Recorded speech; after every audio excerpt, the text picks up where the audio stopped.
I thought that May was going to be super uneventful, and I wasn't really feeling inclined to do a homeschool update because, we were just plodding along. But I have some thoughts that I want to share with you today, not just from our homeschooling experience that we've had from this last month, but also from some homeschooling videos that I've been watching and I think have been really thought-provoking. And yeah, I'm just going to chat about that today. Maybe some topics that are a little controversial and maybe not so popular.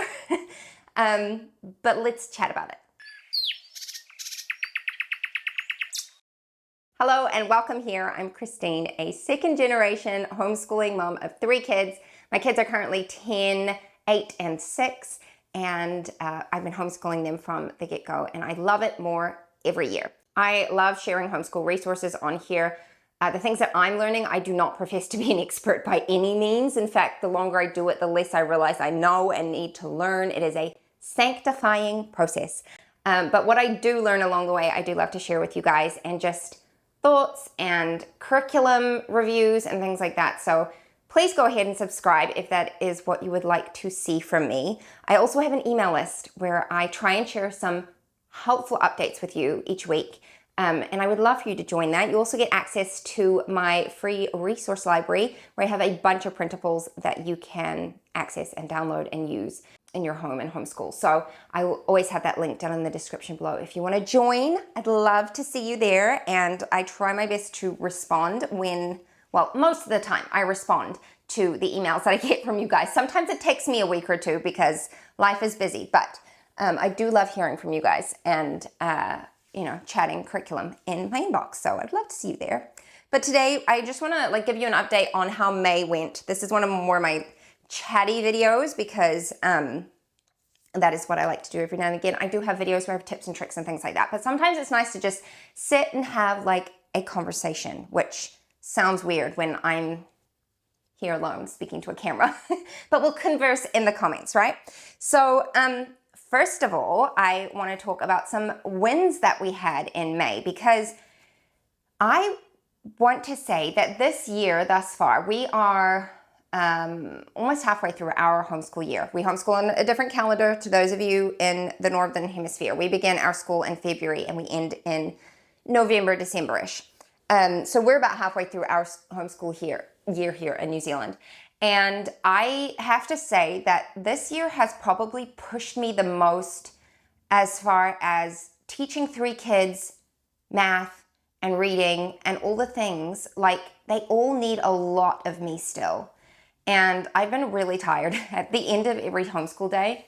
And there've just been some things with my kids that it's not that they're not making any progress or anything, but there have been some things where it just feels like we're getting nowhere, and they don't love it because they're frustrated, and I've been frustrated about things, and that can be discouraging and exhausting. And I'm not saying that encompasses our whole homeschool experience for this year, but definitely on me, it's been weighing on me. I'll be the first to tell you that not all of my kids have been naturally excited to learn the art of composition.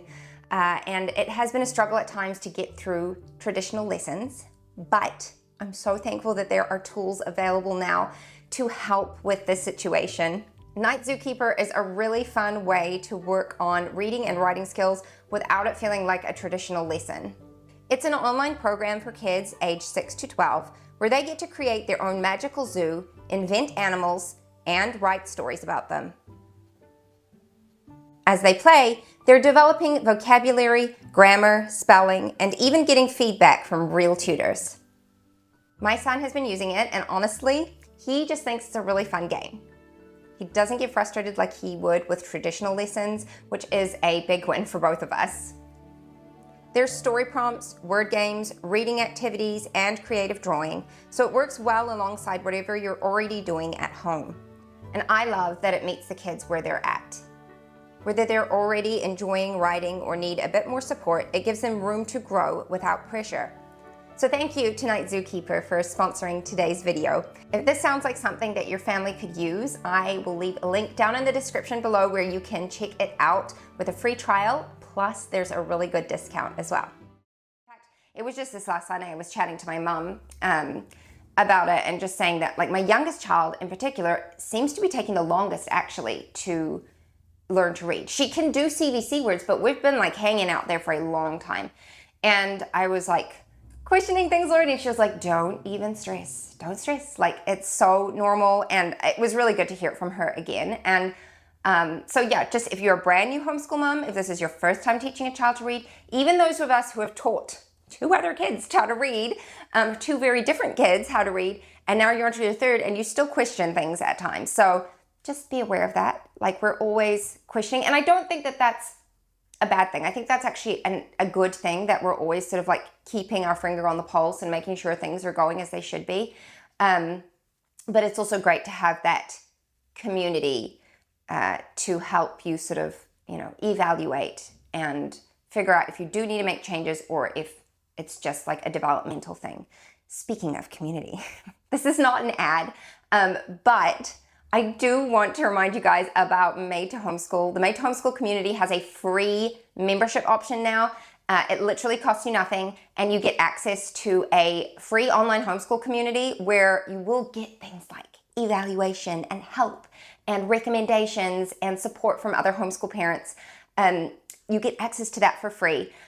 And then there are other perks. There are definitely other perks. There's like free monthly workshops and a couple other things. But the main thing I wanted to mention to you is that you also get free ticket to their online homeschool conference, which is called Brave 2025. I attended the 2024 one before I even really knew what Made Homeschool was. And I wasn't a contributor or anything. I paid for the ticket and I attended, and I got so much out of it. There's so many wise voices on there that just like, it's fantastic. It's a really, really great thing. And now you can access it for free. So if you're interested in attending that, I've got it linked down in the description below. It is free and you get so many perks aside from just the conference. You can stay for the community and the support. But there's no like strings attached or anything. You can leave anytime you want, but we'd love to see you there. So I just wanted to mention that while I was thinking of like community and feedback and all that kind of stuff, because I do think it's pretty invaluable in our, homeschool journey. So yeah, I wanted to talk about big wins because my kids have been working through some hard things. A lot of you know who have been following me for a while that spelling has been a thing. We have tried quite a few different spelling curriculums, mainly for my firstborn, and hallelujah, we are seeing progress, like really significant progress. And I don't know if it's the curriculum specifically, or if it's a combination of the curriculum and his reading ability, which is just like really, very, very fluent now. He's reading lots of chapter books. He reads all of the time. He's always got like 4 or 5 books on the go at any given time, which, can anyone else relate to that?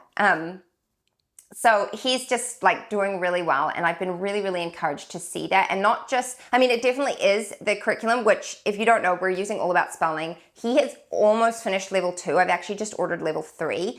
And my daughter finished level 1 and she's just started level 2. So they're going through it pretty quickly.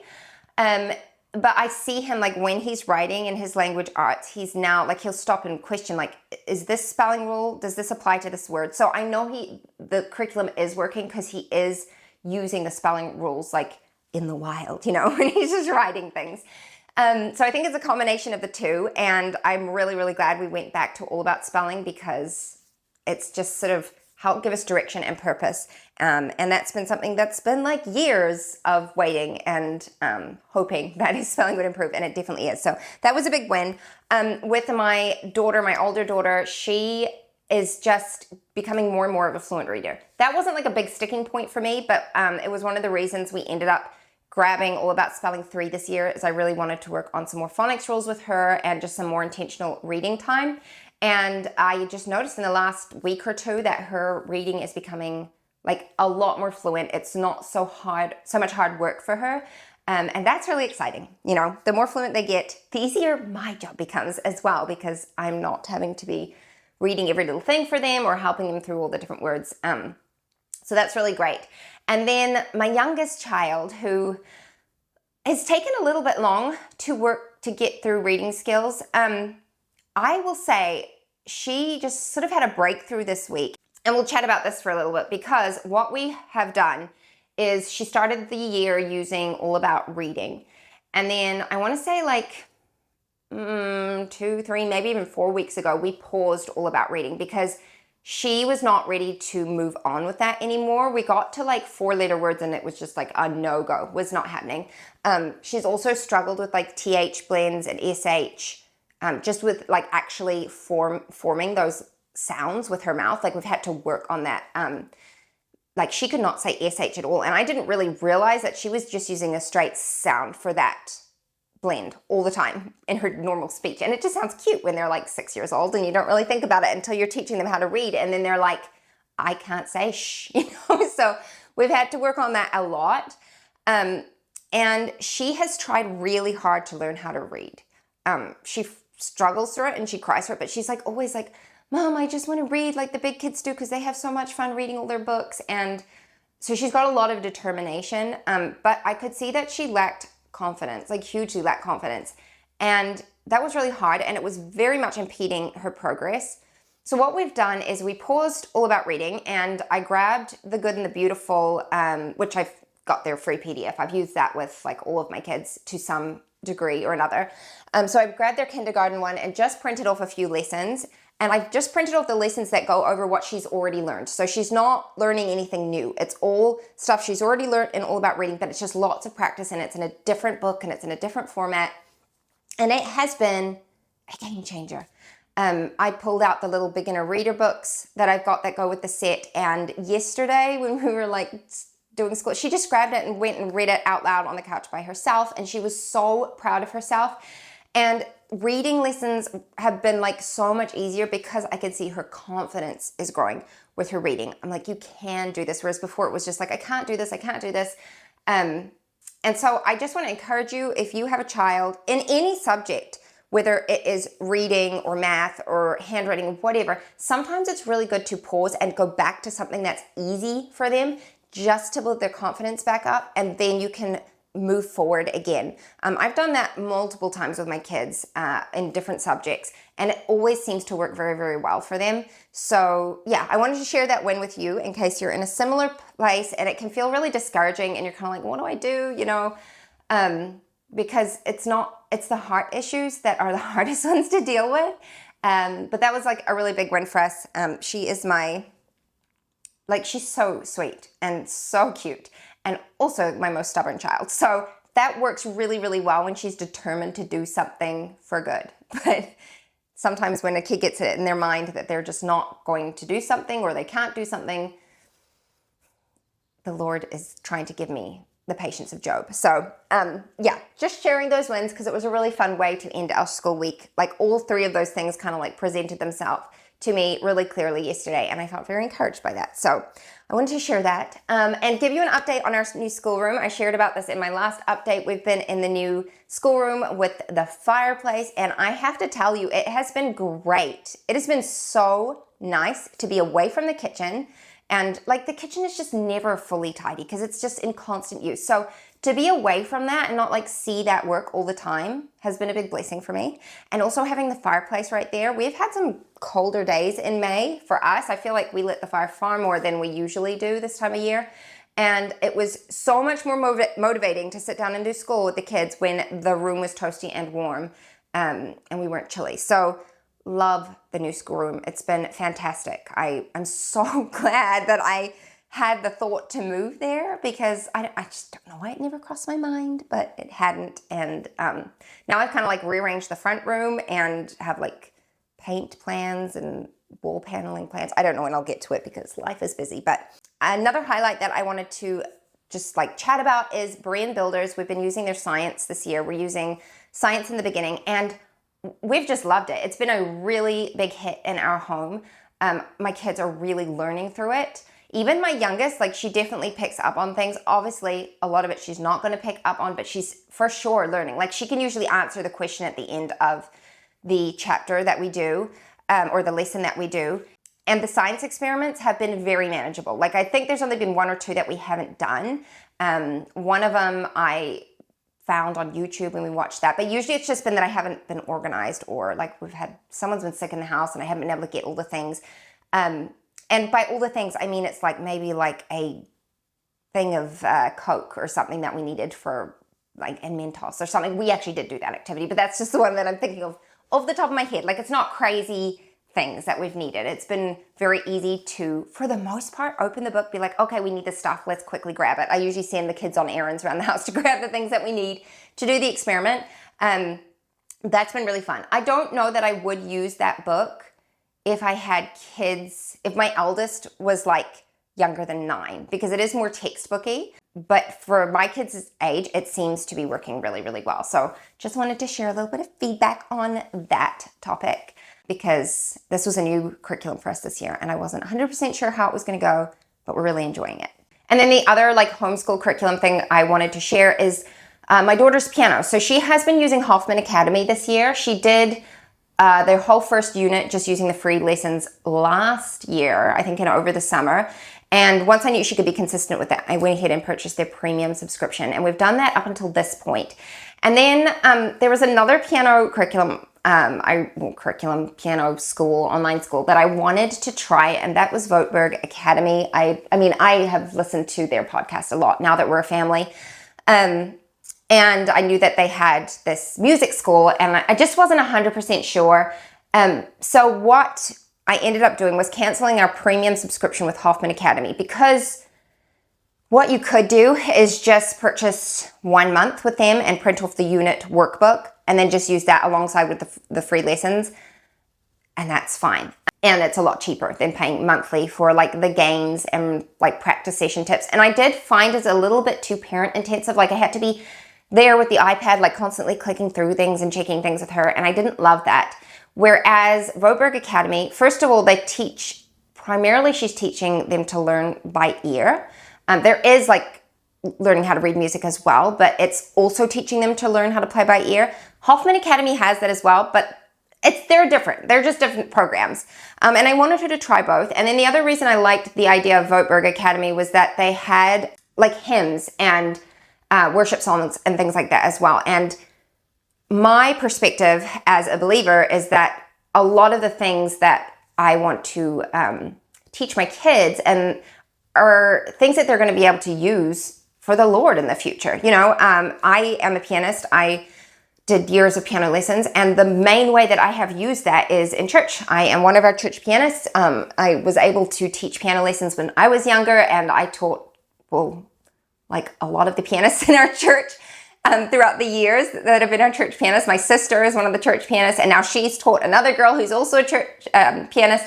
And I love that. I love that the idea of being able to use our skills and abilities to serve the Lord ultimately. And so I want to give my kids the opportunity to be excellent at the things they do, but I don't want excellence to be the only thing that they're striving for. I want it to be a practical tool that they're going to be able to use. And so I really like that this music academy has a faith focus, and you know, it has a lot of the same principles and things that we live by. And so I just wanted to try it out. So she's only done one lesson. It's only been the first week, but so far, really, really good. She's very excited about it. She's about to do her second lesson today, and it's so much more hands-off for me. Like, I don't know what it'd be like if you didn't have any music ability. Like, I listen to her play, and if she's struggling with something, I can quickly step in and help her. But as far as the lesson goes, she can just sit there and listen to it, and then she just knows she needs to practice this, you know, throughout the week, every day. I just say, you have to practice every day. But I'm not having to like sit and press buttons for every practice session and all that kind of stuff. So I really, really, really like that. So I just wanted to update you on that and let you know how it's going. And I will come back with more feedback when I know, because I actually really struggled to find reviews on Voetberg Academy in like the homeschool circles that I'm in anyway, and online. And so I will definitely share what I think about it. So that's my little feedback on that. Right. The last thing I wanted to get to today was actually another YouTuber who I wanted to recommend, and that is Ashley Boufa. I have been watching several of her videos, and man, she just says it straight, but with a lot of grace and humbleness. So she is a homeschooling mom. She has, I think, 11 children, and I think some of them are graduated. I'm not 100% sure. I need to go back and check, but she has years and years and years of experience. And she has been posting some truth bombs and they're kind of controversial takes in the homeschool community as it is. And I will say that I agree with her in basically everything that she said, but I haven't necessarily shared it online. And a reason for that is I just acknowledge the fact that I'm still very much in the early years of homeschooling with my kids. And you can have strong opinions that really change as your kids get older. And so I don't want to come on here on my channel and be like, this is the only right way to do it and blah, blah, blah, blah, blah, you know. And then like in a few years be very, very humbled. So I appreciated listening to her because she's got the experience to back up what she's saying. But it was also very validating to me because I have a lot of thoughts, especially about the online homeschool community and what is being said online and how homeschooling is portrayed. And just like some trends and things that I've seen, the difference between when I was homeschooled and what it's like now. And she addresses all of those things in her video. So I will link her channel here for you. I really, really strongly recommend listening to what she has to say. She has strong opinions on things, but she's not saying it in a condemning way. And she speaks from experience. She speaks from having lived through these things. She's not like pointing fingers and saying, you're a terrible mother, you're doing it the wrong way. She's saying, I tried it this way and it was a complete failure and disaster. And I learned my lesson and I want to help get you out of that place if that's where you are too. So recommend her videos. She's just so much wisdom and really, really helpful. One of the things that she was addressing, and it's something that I like touched on here before, but I just wanted to reiterate it, I guess, is just the whole idea of focusing in on our kids' character. And I do think that in society in general now, when our kids or even just adults come across things that are hard or make us feel uncomfortable, we're encouraged to step back from it and do something different. It's like there's this mentality that if things are difficult, then that's not the right path to take. And I just couldn't say that there's anything further from the truth. And if you've read Abby Halberstadt's books, M is for Mama was her first book, Hard is not the same thing as bad, was her second book. And that phrase is just something I really love. Hard is not the same thing as bad. There are so many things in life that are hard. I mean, for goodness sake, parenting is one of the hardest things you can do. But is it bad? No, absolutely not. In fact, there's not many things in life that are as rewarding as parenting. And so instilling that mindset in my kids is something I feel really, really strongly about. I do think that we are severely lacking in resilience as a generation now, in society now, and that's crept into the homeschool community. That has absolutely crept into the homeschool community where, like, you know, with my daughter who's 6 and has struggled with some of her reading things, if I posted that in a homeschool group online now, I can 100% guarantee you that I would get comments that she's too young, don't do any formal academics with her, you should just step away, just let her play, because I see that all of the time. And while I 100% agree that there are situations where children are being expected to do things that are completely developmentally inappropriate, we tend to throw the baby out with the bathwater when we're not addressing the heart issue that is going on and the character development that we could be working on, instead of just like, oh, they don't need any formal academics. My son is like a prime example of this. So he hated reading from the moment I started teaching him how to read up until, I want to say, a year and a half, maybe 2 years ago. And things started changing. And now it's very, very, very different. He loves reading now and tells people all about the books he reads and all of the things. So if I had listened to the people who were like, oh, it's because it's hard for him and he doesn't enjoy it, you shouldn't do it, or you should change this, or you should do that, we would not be where we are today. We would not be. And we just had to work through it. And it was a learning process for both my son and for myself. We both had to learn how to have grace for each other and grace for ourselves. We had to learn to do hard things, because I can tell you that even though he really struggled with reading, I really struggled teaching him how to read. It's not fun listening to kids sound out words. It's probably like my least favorite part of homeschooling, if I'm being completely honest with you. And I'm doing that daily with 3 kids. It's like, it's not my favorite thing, but we do it because I love them. And the other thing I wanted to mention was typing. My goodness, the pushback I got on typing lessons this year was big. And we had to have some really frank conversations about how this is an expectation. You're going to do this. And it's not unrealistic. I was asking for like 6 to 7 minutes of typing practice 3 times a week. It's not a lot at all. And we had those discussions, and all of a sudden, like a few months after beginning, the typing lessons are a lot easier to do, and there's no pushback anymore, and this child is really enjoying it. And if I had listened to that whole thing of like, this is horrible, I don't want to do it, we wouldn't be where we are today. So sometimes we have to do the hard things and push through in order to make progress. So I do think it comes down to knowing your child for sure, because you do have to pick your battles. There are some things that are not worth pushing through.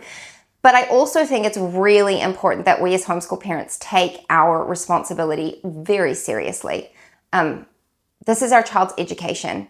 And I think it's too easy to take the option of stepping away from things because our child is protesting, because it's exhausting to deal with that. It is. It takes a lot of intentional parenting to work through the bad attitudes and the frustration. And it's not always, I'm not like saying that the kids are just terrible or anything like that, because it's hard. It is really hard for them. They have to work through this. But I, as the parent, have the responsibility to parent them through it. And just like stepping away from all the hard things in order to avoid those conflicts, because it's just not the right thing to do. You know, you hear that phrase like connection over academics, and character over academics, and relationship over academics. And I'm just here to say that they're not mutually exclusive. You can actually do both things. Just like there's the whole mindset of, oh, we're focusing on life skills. We don't do, curriculum or academics. Or, well, no, we're an academic family. We do this. Did you know you can actually do both? You can focus on teaching your kids really good life skills. In fact, I would say that's just like a given with parenting. That's something we should all be doing regardless of how your child is being educated. But you can also put a really heavy focus on academics and work for excellence in that as well. So yeah, I could chat about all of these different things and for a long time. And those videos from Ashley really just like, they touch on it. She touches on it so beautifully and so humbly. But I just really want to encourage you to go and watch what she has to say. She talked about like scheduling. One of my favorite things that she said was that my home is not rigid, but it is run on purpose. And I loved that, because I think one of the biggest things I feel like with homeschooling in general is that we should be doing it intentionally. We shouldn't just be, flying by the seat of our pants. These are our kids, and it's important that we raise them well and with intention. We are meant to be stewarding them well. So yeah, I hope that's not too intense and in your face, and understand that it absolutely comes from a place of love and not like, I think I'm better than anyone else, because I absolutely do not. And I am 100% learning as I go with my kids as well. But I do think that it is something that needs to be addressed, and I appreciated that she spoke about it. So I think that is the update for me. That was really chatty. I didn't intend to chat as long as all that, but I did have those thoughts to share. So do leave any comments you have down below. I'd love to hear from you, and I will see you in my next video. Bye now.